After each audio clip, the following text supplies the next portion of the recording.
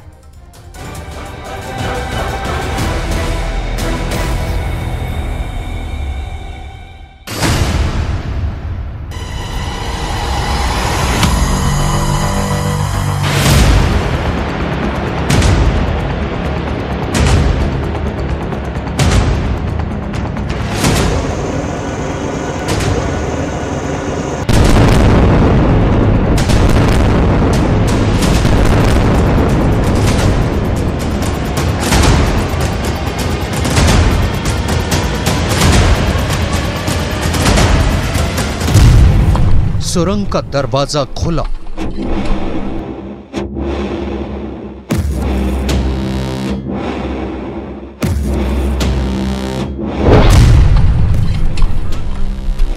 Hamas का लड़ाका बाहर निकला। वो एंटी टैंक रॉकेट बाहर आया।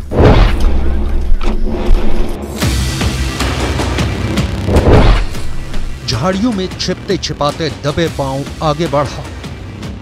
उसके पीछे एक और आ गया। बगल से तीसरा भी आगे बढ़ चला। तीनों अपने हाथों में एंटी टैंक रॉकेट लेकर आगे बढ़ते गए। कुछ दूर आगे बढ़ने के बाद निशाना साधता है और फिर एंटी टैंक रॉकेट सीधे टारगेट पर जाकर लगता है। हमले के बाद इजराइल के टावर में आग लग जाती है। हमले के फौरन बाद हमास के तीनों लड़ाके भागकर सुरंग के अंदर समा जाते हैं और बॉर्डर के इस पार इजराइल के कैंप में हलचल बढ़ जाती है। ठीक ऐसे ही हमास के लिए सुरंगें सबसे बड़ी और ताकतवर हथियार बनी हुई तो वहीं इजराइल की सेना के लिए हमास की सुरंगें सबसे बड़ी दुश्मन बनी हुई।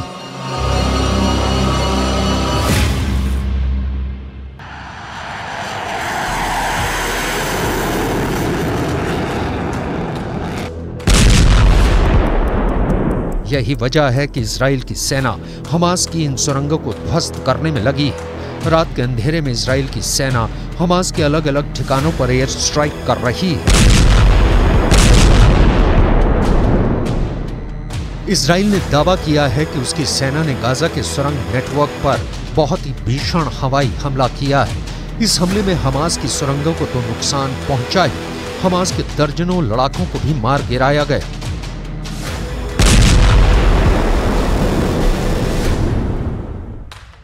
इजराइल के हमले में हमास का एंटी टैंक मिसाइल ठिकाना तबाह।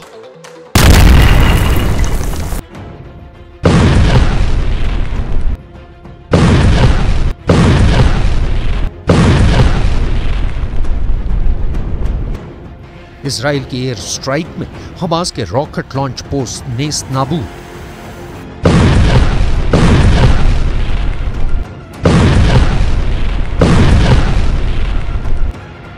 इजराइल ने हवाई हमला कर हमास के मिलिट्री कंपाउंड को उड़ा दिया।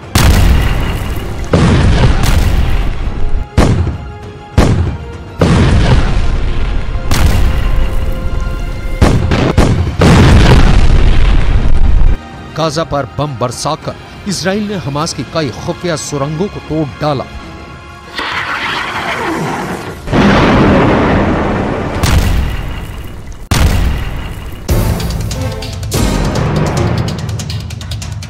इजराइल की सेना के लिए सबसे बड़ी चुनौती हमास का सैकड़ों किलोमीटर लंबा सुरंग नेटवर्क बना हुआ है, क्योंकि इन्हीं सुरंगों से बाहर निकलकर हमास के लड़ाके हमला बोल रहे हैं, इजराइल को नुकसान पहुंचा रहे हैं और फिर सुरंगों में समा जा रहे हैं। हमास की सुरंगों से जुड़े इस दूसरे वीडियो को देखिए। इस वीडियो में दिख रहा है कि हमास के लड़ाके सुरंग खोदने में लगे हैं। सवाल है, क्या हमास सुरंगों का और विस्तार कर रहा है?